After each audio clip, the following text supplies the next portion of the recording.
Bibi mo at ang bibi ko. I love you! Love you, pare. Bibo! Bibo!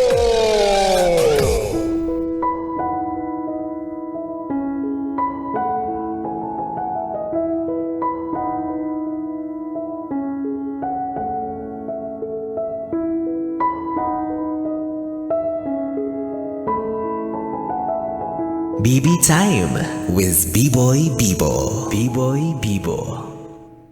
Bibi, kumusta yung pakikitungo mo sa iba?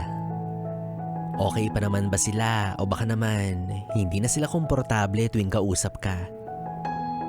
Sabi mo, tanggap naman nila kung sino ka at kung paano ka manalita. Pero minsan ba napapatanaw ka sa sarili mo kung nasa lugar ka rin ba? Or maayos pa rin ba yung mga nabibigtas mong salita sa iyong kapwa? Kasi kung alam nila na ganyan ka, baka ikaw mismo, hindi mo na namamalayan yung lumalabas sa bibig mo.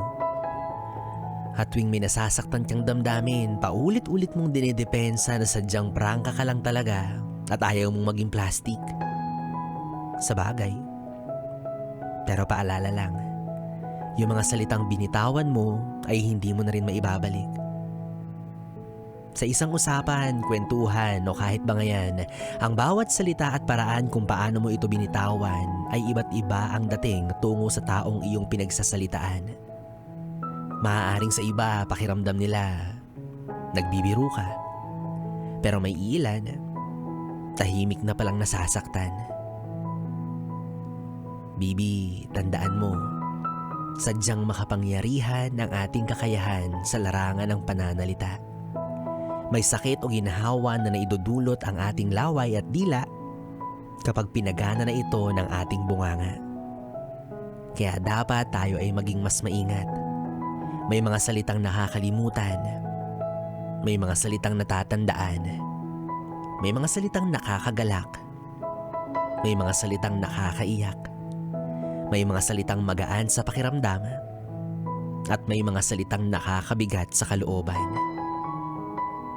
Kumbaga, ang nasabi mo ay nasabi mo na. Kaya next time, bago mo ibuka ang iyong bunganga, mag-isip ka muna.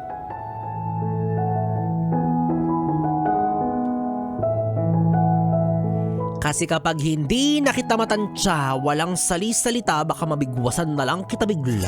Sarap. Bayolente yon.